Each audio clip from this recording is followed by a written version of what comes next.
folks. Thank you for showing up, everybody. My name is Zach, and I do these kinds of pieces. And if you're not familiar with them, they're interactive. You know, they may look monolithic from the outside, but if you come up and push one, they generate sound. Yeah. Thank you.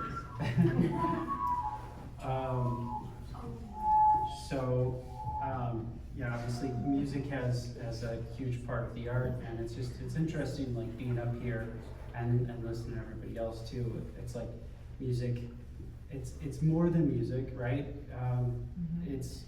There's so much about memory, and there's also so much about being in the present. And I mean, obviously, since I was little, you know, I mean, a lot of us, I think, we picked up an instrument, we got involved musically, but also got involved in art. And from the time I was little, I was singing, you know, or trying to mimic the cymbals on some, you know, little jazz compilation on NPR, or I was also sketching tree houses, right? And I think that a lot of this is the culmination of you know, those earliest influences. But I can't, you know, even go into without thinking about, you know, this early memory that I have of picking up my father's guitar. And, you know, this is, I mean, my parents split up or whatever, and I didn't even know my dad had a guitar until eventually he was living out on his own, and I don't know if it came up in conversation or whatever, but you know, I was interested in that. I was intrigued, and you know, he didn't teach me how to play right away, but I just asked him, you know, if I could see it, and you know, and he'd leave out he had this old Yamaha from the 1970s, and he'd just leave it out for me.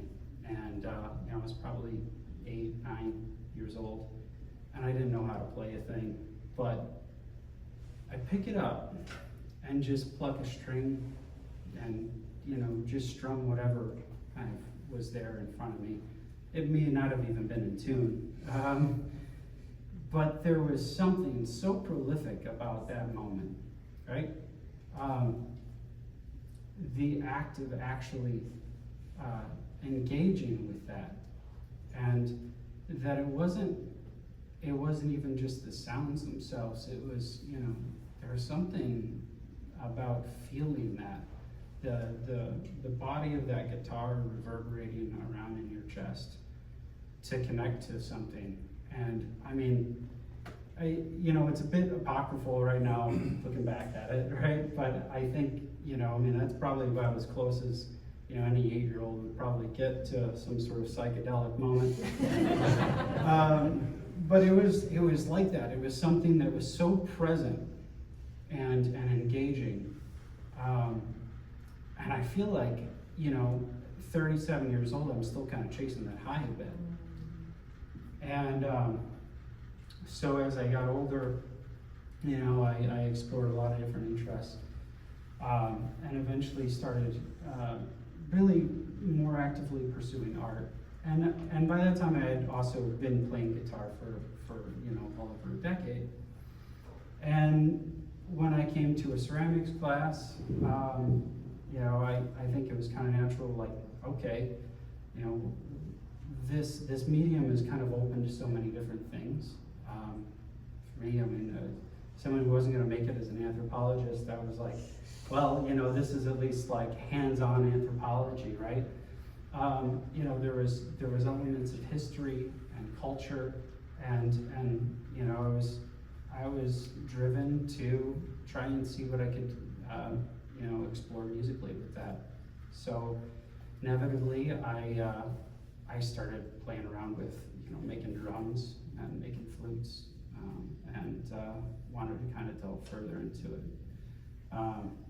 And yeah, so I eventually came across these, you know, in sort of my research and playing around, I came across these things from out of Peru. They were pre-Columbian, and pre-Mayan, the Moches most notably, had made these pieces, and they were no bigger than the size of a teapot. But you know, it sort of struck the anthropologists, right, that you know, as if you filled it with water, some of these things kind of came to life. And some of them would mimic the sounds of the rainforest, or, you know, and they depicted every aspect of their culture, from their gods to, you know, their animal effigies. And I just loved, you know, the duality of it, the comedy of it. Like, I think so often about the way we experience history through glass cases. It's kind of frozen and stagnant in there. And it's another thing when you can suddenly interact with it, and you know, where these things kind of come to life, and suddenly you can hear this moment that may not have been heard for hundreds or 1,000. You know, if it's a bone flute out of, you know, out of the caves in France, right? It's 40,000 years of history there, and I'm just struck by, you know, thinking back to that same moment, right? That there's something profound that can kind of reach through space and reach through time and grab at us. And it's, I don't know, it's a bit ethereal, you know? But yeah, I'm just intrigued in trying to recreate some of that moment and maybe bring some of that magic to people as well. Yeah, I think there's probably a lot more to say about all of it, but I might just open it up to questions, honestly. Yeah. Is that stringed instrument on the other side with the earpiece yours? Yeah, that was, so, you know, I mean, it was like, it's funny, I was making a lot of these, you know, traditional instruments first and play the drums and the flutes and everything. And I'm like, man, I'm a guitar player, and it's that moment, right? And so I really kind of wanted to create that for myself again. And also, I think it's a opportunity too to sort of discover your own sound, or, you know, it's like back to those cave paintings, right? Like, put your handprint on the wall. What is my sound, right? It speaks art in so many ways. I wonder if it's actually playable. It is playable. Yeah. And is this electric saw here something you're going to play? Actually, we'll open up to that. I don't know. Yeah. Thank you. Yes, you. Yeah. Mm-hmm. Can you talk about your process, how you create, or how you decide what the sound is going to do? Sometimes it sounds good before you make the sculpture, or is it more like as you're creating it? Yeah, I mean, it's definitely, it's a bit of both. You know, I really, it really engages a lot of both, you know, right, left brain, if you believe in that kind of thing. You know, there's a lot of things that engage an element of play, and I like to see what'll happen. And then there's also a lot of times where, you know, I spend a lot of time on pencil and paper and sketching these things out, or with another material, right? In my shop, you know, I play around with you know, PVC and aluminum and other kinds of, you know, materials, and just kind of between researching and just playing around, I see what sort of happens, and then I might go to my sketchbook from there and start creating something. Yeah, I mean, for instance, you know, with the whistling vessels that are ceramic, you know, that's a little bit more difficult to say what it's going to sound like in the end, right? There's so many variables there. You know, the fact that they're activated by water, right? I'm not filling them if it's a wet piece of clay until it's fired.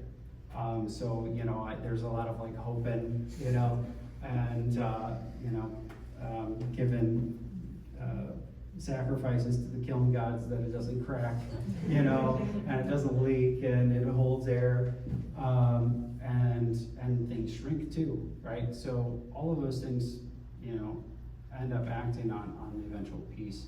And I can try and, you know, do my best to navigate that, you know, beforehand, but, you know, you gotta have to be a little bit open to some, you know, serendipity sometimes. There's other things where, I remember, it's funny because my first ceramics professor was like, he's like, you know, you can't be a dictator. And I think I fight with that side of myself a lot in my art, right? And so there's other materials where I can very easily be a dictator, and I can plan, and if things aren't going right, you know, I can, fudge it a bit, right? So with, when it comes to making these larger pieces, you know, I'm working with fiberglass and steel and PVC and everything.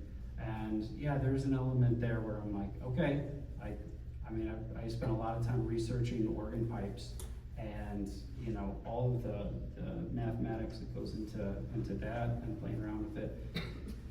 And still, you enclose the thing and it changes the tuning, and so you start playing with that. So it's, you know, it's a lot of push and pull, to say the least.